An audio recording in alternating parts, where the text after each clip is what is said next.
నమస్తే శోభా Telugu TV news కి స్వాగతం. వైఎస్ఆర్సీపీ ఇచ్చిన 6,000 ఉద్యోగాల్ని కలుపుకుని మెగా డిఎస్సీ పేరుతో 16,000 ఉద్యోగాలు ఇచ్చామని జబ్బలు చెరుచుకుంటున్న అసమర్థ మంత్రి నారా లోకేష్ డబ్బా కొట్టుకుంటూ హోర్డింగ్లు వేయించాడు అని ఆ హోర్డింగ్ లో వైఎస్ జగన్ గారిని అవమానించేలా ఫోటో ఎందుకు? మీ అరాచకాల్ని ప్రశ్నిస్తూ మేము హోర్డింగ్లు వేయించలేమా?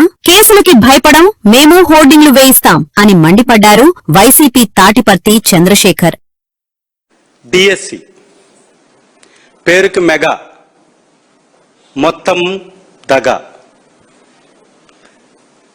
మెగా డిఎస్సి పేరుతోటి వైఎస్ఆర్ కాంగ్రెస్ పార్టీ ఇచ్చినటువంటి 6,000 ఉద్యోగాలు కలుపుకొని 16,000 ఉద్యోగాలు ఇచ్చామని జబ్బలు చరుచుకుంటున్నటువంటి అసమర్థ మంత్రి నారా లోకేష్ గారు ఈరోజు రాష్ట్రంలో ఇలాంటి ఫ్లెక్సీలు వేపిస్తున్నాడు.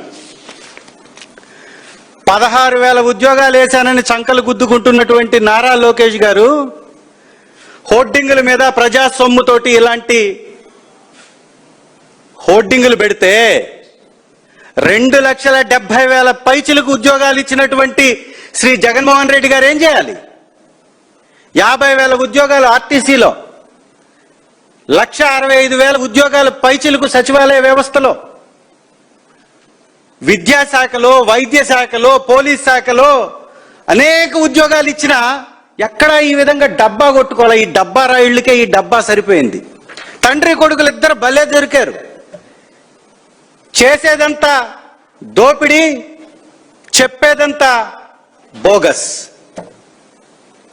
బోగస్ తప్ప నిజాలు మాట్లాడేటటువంటి అలవాట్లేదు నారా లోకేష్ గారికి, చంద్రబాబు నాయుడు గారికి. మళ్ళీ ఏదో ఒక సభలో చూశాను నేను అబద్ధం చెప్తానా అని అడుగుతున్నాడు. నీ జీవితంలో నిజం ఎప్పుడు చెప్పావండి చంద్రబాబు గారు? ఏ రోజన్నా చెప్పావా? ఏదో శాపం ఉన్నట్టు ఆ నిజం చెప్తే తల 100 ముక్కలు అవుతుందని ఎవరికో శాపం ఉన్నట్టు బహుశా మీకు కూడా నిజం చెప్పకూడదని ఒక నిబంధన ఉన్నట్లుంది. ఈరోజు రాష్ట్ర వ్యాప్తంగా ఈ విధంగా ఫ్లెక్సీలు వేస్తున్నారు శ్రీ జగన్మోహన్ రెడ్డి గారి మీద. నువ్వు డబ్బా కొట్టుకుంటూ వేసుకున్నావు సరే, మా నాయకుడి ఫోటో ఎందుకు వేస్తున్నావు? ఇక్కడ ఎందుకు వేయిస్తున్నావు? రేపటి నుంచి మేము కూడా వేయిస్తాం రాష్ట్ర వ్యాప్తంగా.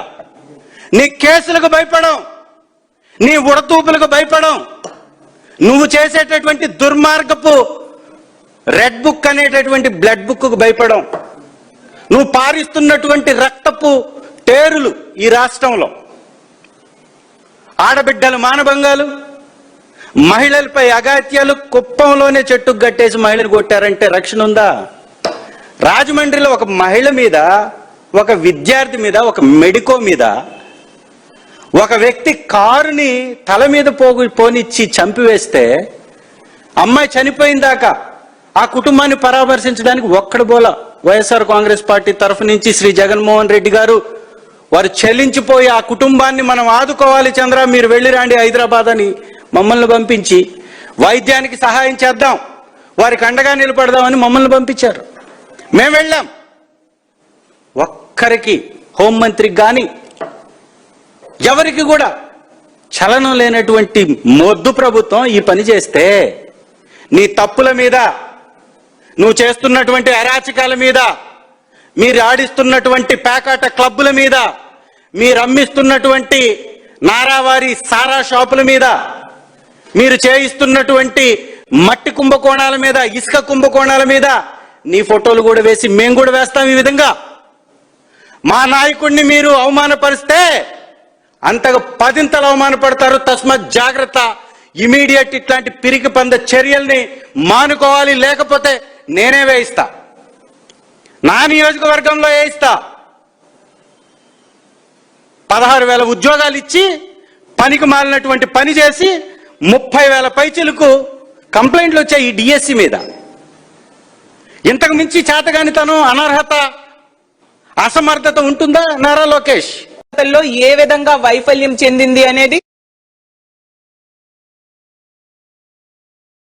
ఒక మహిళ హోంమంత్రిగా ఉన్న రాష్ట్రంలో మరో మహిళను వివస్త్రణ చేసి కొట్టారు. ఎన్నో సందర్భాల్లో తెలుగుదేశం నాయకులే మహిళలపై దాడులు చేస్తుంటే, వేధిస్తుంటే హోంమంత్రి ఏ చర్యలు తీసుకోలేదు. శాంతి భద్రతలు కాపాడటంలో హోంమంత్రి పూర్తిగా విఫలమయ్యారు. ఒక మహిళ హోంమంత్రిగా ఉండగా దిశ చట్టం రద్దు కావడం సిగ్గుచేటు అని ఎమ్మెల్సీ వరదు కళ్యాణి తెలిపారు. ఏ విధంగా వైఫల్యం చెందింది అనేది ఎన్నోసార్లు కేంద్రం వీళ్ళ మీద మొట్టికాయలు వేయడం, చేవాట్లు పెట్టడం మనం చూస్తూ ఉన్నాము. ఈ అనిత గారు ఒక మహిళా హోంమంత్రిగా ఉన్న ఈ రాష్ట్రంలో మహిళల్ని బట్టలిప్పి ఇదే తెలుగుదేశం పార్టీ నాయకులు కొట్టడం అంట ఒకవైపు.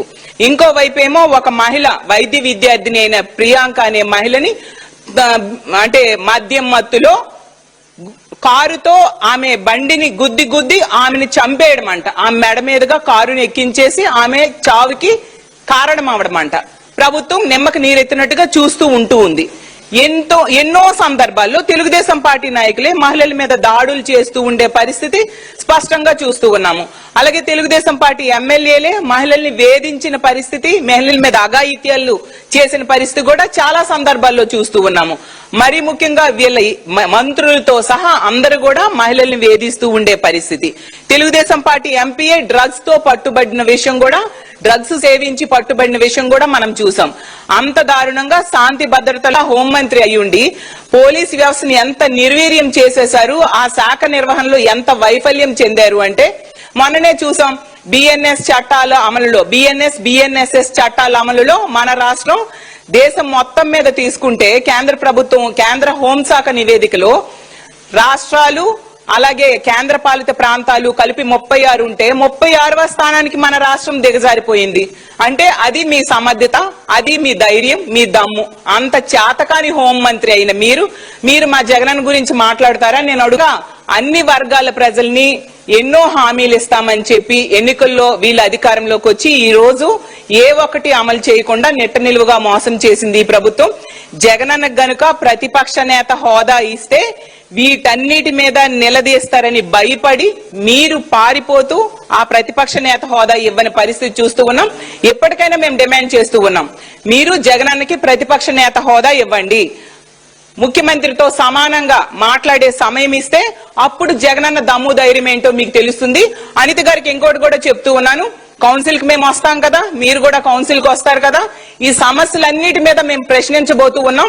మరీ ముఖ్యంగా ఒక మహిళా హోంమంత్రి అయిన మీరు కేబినెట్ లో ఉండగా దిశ చట్టం రద్దు చేయడం అనేది మీకు అత్యంత సిగ్గుచేటు. వీటన్నిటి మీద కూడా మిమ్మల్ని నిలదీయబోతూ ఉన్నాం. వీటికి ఏమి సమాధానం చెప్తారో చూద్దాం.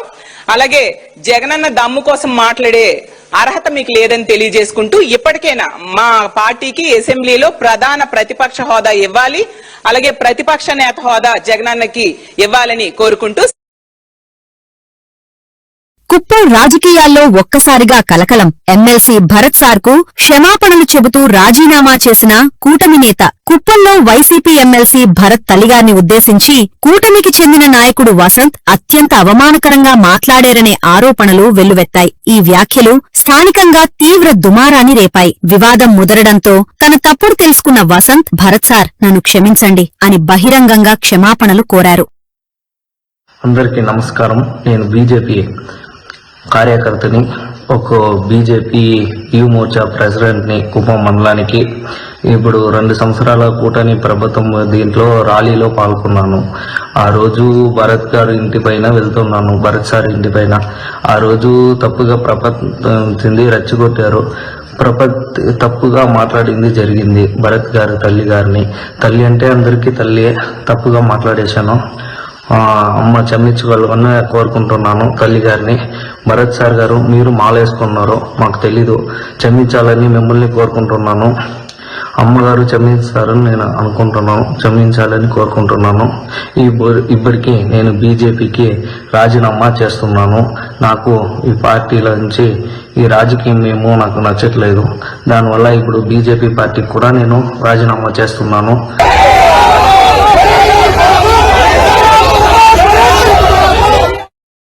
కేసీఆర్ పై కక్షతోనే కాంగ్రెస్ ప్రభుత్వం కంటి వెలుగు పథకాన్ని బంద్ చేసిందని బీఆర్ఎస్ వాకింగ్ ప్రెసిడెంట్ కేటీఆర్ మండిపడ్డారు. ప్రభుత్వం నిలిపివేసినా ప్రజల కోసం రాజన్న సిరిసిల్ల జిల్లాలో స్వచ్ఛందంగా ఈ కార్యక్రమాన్ని కొనసాగిస్తున్నామని వెల్లడించారు. బీఆర్ఎస్ వాకింగ్ ప్రెసిడెంట్ కేటీఆర్ వెల్లడించారు. మంచి కార్యక్రమం కంటి వెలుగు అనే కార్యక్రమాన్ని ఆ రోజు కేసీఆర్ గారు ప్రభుత్వంలో ఉన్నప్పుడు గ్రామాన చేసిండు. అప్పుడు మన వీర్నపల్లిలో కూడా చేసే ఉంటారు. చేసినాక అందరికి అద్దాలు ఇవ్వడం, అందరికి కావాల్సిన మరి వైద్య పరీక్షలు చేయడం, ఇవన్నీ కూడా మొత్తం రాష్ట్ర వ్యాప్తంగా కోట్లాది మంది ప్రజలకు మంచి బ్రహ్మాండమైన స్క్రీనింగ్ క్యాంపులు పెట్టి చేయడం జరిగింది. సరే, ప్రభుత్వాలు మారుతాయి, ఎందుకంటే ఎవరికి అధికారం శాశ్వతం కాదు, ఎవరు పర్మనెంట్ కాదు. ఆ సీట్ల మారింది. సరే, కారణం ఏమైపోయినట్టుకి మారింది. మారినాక నిజానికి ప్రభుత్వాలకు ఉండాల్సిన లక్షణం ఏంటంటే గత ప్రభుత్వం ఏదన్నా మంచి పని చేస్తే దాన్ని కొనసాగించాలి. మనం ఏం చేసినాం, గతంలో డాక్టర్ వైఎస్ రాజశేఖర రెడ్డి సాబ్ ఉన్నప్పుడు ఆరోగ్యశ్రీ అని ఒక పథకం పెట్టిండు. మన ప్రభుత్వం వచ్చింది, కానీ ఆరోగ్యశ్రీ పథకాన్ని మనం ముట్టలేదు, దాన్ని కొనసాగించినాం. మంచి పథకం, ఇంకా మంచిగా చేయాలి. 5 లక్షల మందం కాదు, అవసరమైతే 10 లక్షల మందం ఆరోగ్యశ్రీ పెంచాలని చెప్పి ఆలోచన చేసినాం. ఆ పథకాన్ని కొనసాగించడం తప్ప తీసేయలే. అట్లాగే ఫీజు రీయింబర్స్మెంట్ అనే పథకం పెట్టిండు రాజశేఖర రెడ్డి గారు, అది కూడా మనం కొనసాగించినాం. గతంలో ఎవరైనా మంచి పని చేస్తే దాన్ని కొనసాగించాలి తప్ప తీసేయద్దు. మరి కేసీఆర్ ప్రభుత్వంలో కేసీఆర్ గారు ఆ రోజు కంటి వెలుగు అనే ప్రోగ్రాం పెట్టిండ్రు. ఈ ప్రభుత్వం కూడా కొనసాగించింటే మంచిగుండే, బాగుంటుండే. ఎందుకంటే ఎప్పటికప్పుడు ప్రతి సంవత్సరం జనాభా మన వయసు పెరుగుతూనే ఉంటది, జనాభా పెరుగుతూనే ఉంటది, సమస్యలు వస్తూనే ఉంటాయి, ఆరోగ్య సమస్యలు. కాబట్టి ఎప్పటికప్పుడు ప్రతి సంవత్సరం కంటి పరీక్షలు చేయించి ప్రతి ఊళ్ళే కళ్ళద్దాలు ఇస్తే ప్రభుత్వానికి మంచి పేరే వస్తుంది తప్ప చెడ్డ పేరు రాదు. కానీ ఈ కాంగ్రెస్ ప్రభుత్వం వచ్చినాక ఎందుకో ఏమో వాళ్ళు కేసీఆర్ పేరంటేనే వాళ్ళకి నచ్చలేదు. వాళ్ళు ఏం పేరున్నా తీసి పక్కకు పెట్టుతున్నారు. పిల్లగాళ్ళు పుడితే కేసీఆర్ గారు ఆ రోజు ఒక మంచి కార్యక్రమం పెట్టిండు. ఆడపిల్ల పుడితే ప్రసూతి ప్రభుత్వ దవాఖానలు అయితే 13,000 రూపాయలు ఇచ్చేది, కేసీఆర్ కిట్ ఇచ్చేది. మగ పిల్లగాడు పుడితే 12,000 రూపాయలు ఇచ్చేది, కేసీఆర్ కిట్ ఇచ్చేది. దానివల్ల ఏం లాభం జరిగింది? ప్రభుత్వ దవాఖానాలలో ప్రసూతులు పెరిగినాయి, మాతా శిశు మరణాలు తగ్గినాయి, పిల్లలు చచ్చిపోవడం తగ్గింది, మళ్ళీ మహిళలు కూడా తల్లులు కూడా చచ్చిపోవడం తగ్గింది, బాగా తగ్గింది. భారతదేశంలోనే మంచి పేరు వచ్చింది. కంటి వెలుగుకి ఎట్లయితే మంచి పేరు వచ్చిందో ఆ రోజు కేసీఆర్ కిట్ కూడా అట్లే మంచి పేరు వచ్చింది. కానీ ఈ ప్రభుత్వం వచ్చినాక కేసీఆర్ కిట్ తీసేసినారు. ఆ కేసీఆర్ కిట్టు కేసీఆర్ పేరు నచ్చకపోతే ఇందిరమ్మ కిట్ అని పెట్టుకునేది, నోడని కొట్టిండా, మార్చుకునేది ఉండే. కానీ తీసేసిరు మొత్తానికి. కంటి వెలుగు కూడా అవసరమైతే వేరే పేరు ఏదైనా పెట్టుకునేది ఉండే, కానీ అది కూడా తీసేసిరు. అందుకే నేనేమనుకున్నా అంటే ప్రభుత్వం చేసినా చేయకపోయినా మన రాజన్న సిరిసిల్ల జిల్లా కాడికి మాత్రం ఎవరైనా కొంతమంది తెలిసిన దోస్తులుంటే వాళ్ళని పట్టుకొని మనమన్నా చేయాలని చెప్పి సవేరి బాయి సాబ్ను పట్టుకుంటే ఆయన ముందుకొచ్చిండు. తప్పకుండా నేను చేస్తానా, మీకు కావాల్సినదంతా కూడా నేను ఏర్పాటు చేస్తా, వైద్యులను పంపిస్తా, మొత్తం ఏర్పాట్లు చేస్తా అన్నాడు. చెప్పిన మాట ప్రకారమే ఇక మనం ఇక్కడ కాదు, మనమే ఏర్పాటు చేసిన మండలం వీర్నపల్లి మండలం, మన ప్రభుత్వంలో గతంలో ఏర్పాటు చేసుకున్న మండలం, ఇక్కడనే చాలు చేయాలని చెప్పి వీర్నపల్లిని చాలు చేసినాం. తన కుటుంబం తప్ప ప్రజలు బాగుపడవద్దని కేటీఆర్ భావిస్తున్నారు. మంత్రిగా ఉన్నప్పుడు స్నేహితులకు భూములు కట్టబెట్టిన ఆధారాలు ఉన్నాయి. ఇకనైనా పిచ్చి మాటలు బంద్ చేయాలి. ఉద్యమ సమయంలో కుటుంబం రాజకీయాల్లోకి రాదన్న కేసీఆర్ 1600 మంది బలిదానాల తెలంగాణలో తన ఇంట్లోనే 5 పదవులు కేటీఆర్ హరీష్ రావులకు ఇచ్చుకున్నారు. కుటుంబంలో పదవులు ఆస్తుల పంపకాల్లో తేడాల వల్లే కవిత కొత్త పార్టీ పెట్టారు. చామల కిరణ్ కుమార్ రెడ్డి తెలిపారు. కేటీఆర్ గారు ఎవ్వరూ ఏమీ చేసుకోవద్దు, మీ కుటుంబం తప్ప ఏ కుటుంబం బాగుపడొద్దు, మీ నాయన కేసీఆర్ గతంలో మీకు గుర్తుకుందో లేదో మరి గుర్తు చేయాల్సిన పరిస్థితి ప్రతిసారి వస్తుంది. మీరందరూ అమెరికాలలో ఉద్యోగాలు చేసుకుంటున్నారు అని చెప్పి రాజకీయాలలో మా పిల్లలకు ఎవ్వరికి కూడా ఇంట్రెస్ట్ లేదు, నాకు కూడా ముఖ్యమంత్రి ఇంట్రెస్ట్ లేదని చెప్పి ముఖ్యమంత్రి పదవి తీసుకుంటూ మీ అందరిని పిలిచి ఉద్యోగాలు ఇచ్చుకుంటా ఆయన దగ్గర. మంత్రి పదవులు, రాజ్యసభలు, లోక్సభలు, ఎమ్మెల్సీలు మీ కుటుంబంలోనే అన్ని. 1600 మంది బలిదానాల నుంచి వచ్చిన తెలంగాణలో ఎవడు బాగుపడ్డాడంటే మీ 5గురే భయపడరు, మీ ఇంట్లో బాగుపడరు. ఇప్పుడు అధికారం కోల్పోయినాక ఎవడు బాగుపడొద్దని ఆలోచనలు ఉన్నట్టున్నారు మీరు. ఎందుకంటే ఇప్పుడు రేవంత్ రెడ్డి గారి సోదరులు 5గురు, వాళ్ళు సోదరులు.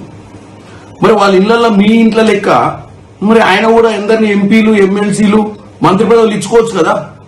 ఆయన నిజంగానే ఆ కుటుంబాన్ని మీ కుటుంబం లెక్క దండుకొని దాచుకునే అటువంటి ఆలోచన ఉంటే ఆయన కూడా వాళ్ళని చిన్న చిన్న కంపెనీలు పెట్టుకొని భూములు తీసుకొని ఒక చిన్న కంపెనీలలో పని చేసుకోనో లేకపోతే ఒక కంపెనీని ఎస్టాబ్లిష్ చేయాలని కొత్త కంపెనీ పెట్టుకొని కొంచెం తక్కువ పెట్టుబడితో ఒక భూమిని అప్లై చేసుకుంటే ఇంత రాద్ధాంతం చేస్తున్నారు మీరు.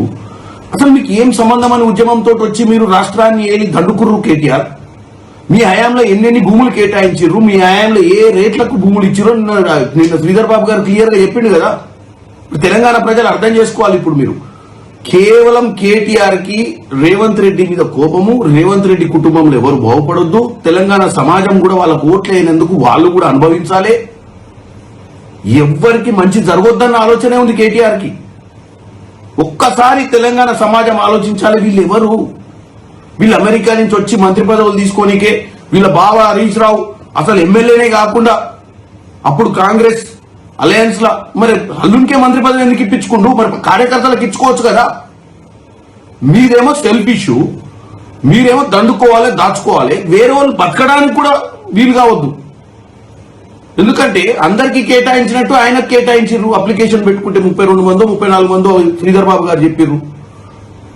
కాబట్టి నేను ఒక్కటే చెప్తున్నా కేటీఆర్ గారు, మనం పొద్దున్న లేస్తే మంది మీద ఏడవడం బంద్ చేయి. ఇంకోటి పాలమూరు రంగారెడ్డి జాతీయ హోదా గురించి మేము అందరం ఎంపీలం మాట్లాడినాం. మీరు 10 ఏళ్ళ అధికారం నుండి నిమ్మకు నీరెత్తినట్టుండి ఏ రోజన్నా వచ్చి ఇక్కడ పోరాటం చేసింది ఏమైనా కాళేశ్వరం చేద్దాం, కాళేశ్వరంలో దండుకుందామన్న ఆలోచనతో 10 ఏళ్ళు పరిపాలించారు. కానీ దక్షిణ తెలంగాణలో పాలమూరు రంగారెడ్డి గురించి మీరెందుకు పట్టించుకోలే? మేము 3 ఏళ్లలో ఒక పార్లమెంట్ సభ్యులుగా నేను 4 సార్లు క్వశ్చన్లు వేసిన, దానికి హోదా ఇవ్వండి. ప్రతి డిబేట్ లో మాట్లాడినాం తెలంగాణ విభజన గురించి, రావాల్సిన అంశాలు ఏమేమి ఉన్నాయో. మరి 10 ఏళ్లలో ఏం చేసిర్రు? 2014 నుంచి 2023 దాకా ఏం సోయలేదా మీకు? ఇప్పుడు వచ్చి మమ్మల్ని అడుగుతున్నారు ఎంపీలు అడిగిర్రా లేదా అని. ఎంపీలు అడిగిర్రా లేదా నువ్వు సెర్చ్ చేసి తెలుసుకో గూగుల్లో, లేదా మేము పంపిస్తాం పేపర్లు, మేమందరం ఎంపీలు ఎవరేం ప్రశ్నలు వేసినాము. కాబట్టి కేటీఆర్ ఈ సన్నాసి మాటలు బంద్ చేయి. నీ కుటుంబం ఏ స్థాయిలో ఉండి ఏ స్థాయిలోకి వచ్చినావు? నువ్వు అమెరికాలో ఉద్యోగం వదిలిపెట్టి ఇండియాకు వచ్చి మంత్రి పదవి ఏమేమి చేసినావు? ఎవనోనికి భూములు ఇప్పించుకున్నావు, ఎవనోని దోస్తులను బాగు చేసినావు, నీ కుటుంబంలో ఏమేమి జరిగిందో మా అందరికి తెలుసు. అందుకే కదా ఇప్పుడు మీ సొంత చెల్లె మీరు పంచుకునే దాంట్లో తేడా వచ్చాయి కదా, పక్కన పోయి దుకాణం పెట్టుకుంది. కాబట్టి పిచ్చి మాటలు మాట్లాడకు, ప్లస్ ఎవరిని బాగుపడొద్దని ఒక దౌర్భాగ్యపు ఆలోచన నీ మొదలుకెళ్ళి. తెలంగాణ ప్రజలు బాగుపడొద్దు నీకు ఓటైనందుకు, రేవంత్ రెడ్డి కుటుంబం బాగుపడొద్దు, ఏ ఉద్యోగం చేసుకోవద్దు, ఏ సద్యోగం చేసుకోవద్దు, ఏ వ్యాపారం చేసుకోవద్దు. ఇదా ఈ పిచ్చితనం పనిచేయాలని కోరుకుంటున్నా కేటీఆర్ నిన్ను. కాంగ్రెస్ గుండాల చేతిలో హత్యకు గురైన బీఆర్ఎస్ కార్యకర్త వెంగళ వెంకటేశం కుటుంబానికి బీఆర్ఎస్ పార్టీ పూర్తి అండగా నిలిచింది. ఆయన కుమార్తె పేరిట 3 లక్షల రూపాయల ఫిక్స్డ్ డిపాజిట్ చేసి ఆమె చదువు బాధ్యతలను స్వీకరిస్తున్నట్లు ప్రకటించింది. ఈ హత్య వెనుక ఉన్న కాంగ్రెస్ బడా నేతలను కాపాడేందుకు పోలీసులు ప్రయత్నిస్తున్నారని ఆగ్రహం వ్యక్తం చేస్తూ నిందితులను వెంటనే అరెస్ట్ చేసి కఠినంగా శిక్షించాలనని బీఆర్ఎస్ నాయకులు డిమాండ్ చేశారు. రాజకీయంగా ఎదుర్కోవాలి అనుకుంటే ఎన్నికల్లో తలపడొచ్చు, లేదా నాయకులతో విమర్శలు చేయొచ్చు, మీరు ఆల్రెడీ చేస్తున్నట్టుగా కేసులు పెట్టొచ్చు, వేధించొచ్చు.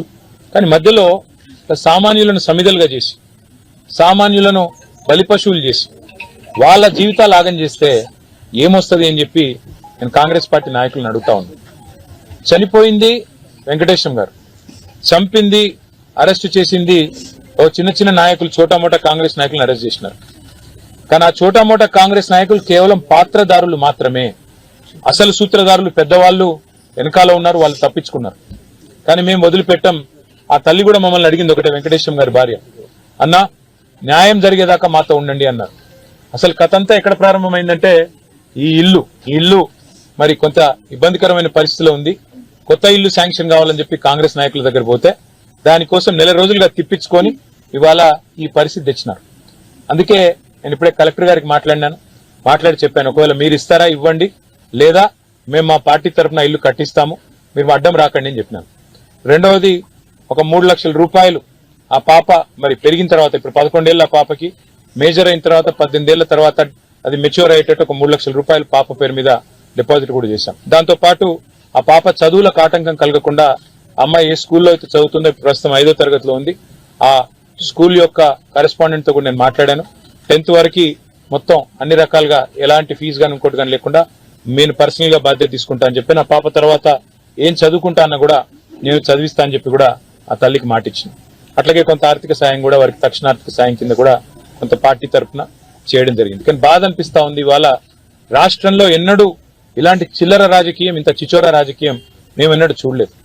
సామాన్యుల్ని చంపేసి రాజకీయ లబ్ధి పొందాలని, చంపి ఆత్మహత్యగా చిత్రీకరించాలనే చిల్లర ప్రయత్నం ఏదైతే ఇక్కడ స్థానిక సిరిసిల్ల కాంగ్రెస్ నాయకత్వం చేసిందో ఇది ఎన్నటికీ కూడా క్షమించరాని ఒక నేరం.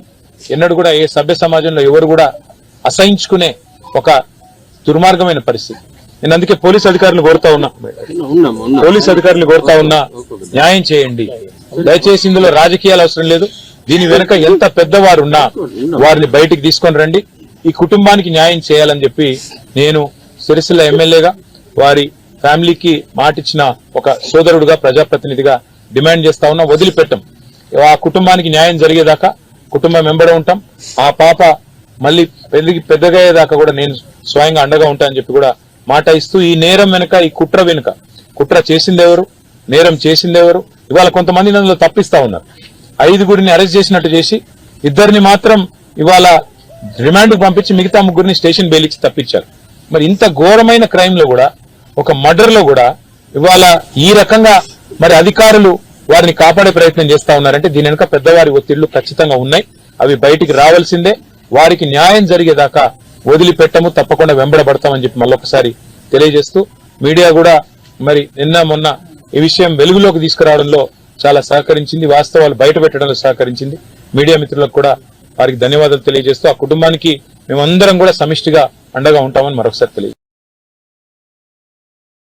వైఎస్ఆర్సీపీ ఇచ్చిన 6,000 ఉద్యోగాల్ని కలుపుకుని మెగా డిఎస్సీ పేరుతో 16,000 ఉద్యోగాలు ఇచ్చామని జబ్బలు చెరుచుకుంటున్న అసమర్థ మంత్రి నారా లోకేష్ డబ్బా కొట్టుకుంటూ హోర్డింగులు వేయించాడు అని, ఆ హోర్డింగ్ లో వైఎస్ జగన్ గారిని అవమానించేలా ఫోటో ఎందుకు? మీ అరాచకాల్ని ప్రశ్నిస్తూ మేము హోర్డింగ్లు వేయించలేమా? కేసులకి భయపడం, మేము హోర్డింగ్లు వేయిస్తాం అని మండిపడ్డారు వైసీపీ తాటిపర్తి చంద్రశేఖర్. డిఎస్సి పేరుకి మెగా, మొత్తం దగా. మెగా డిఎస్సి పేరుతోటి వైఎస్ఆర్ కాంగ్రెస్ పార్టీ ఇచ్చినటువంటి 6,000 ఉద్యోగాలు కలుపుకొని 16,000 ఉద్యోగాలు ఇచ్చామని జబ్బలు చరుచుకుంటున్నటువంటి అసమర్థ మంత్రి నారా లోకేష్ గారు ఈరోజు రాష్ట్రంలో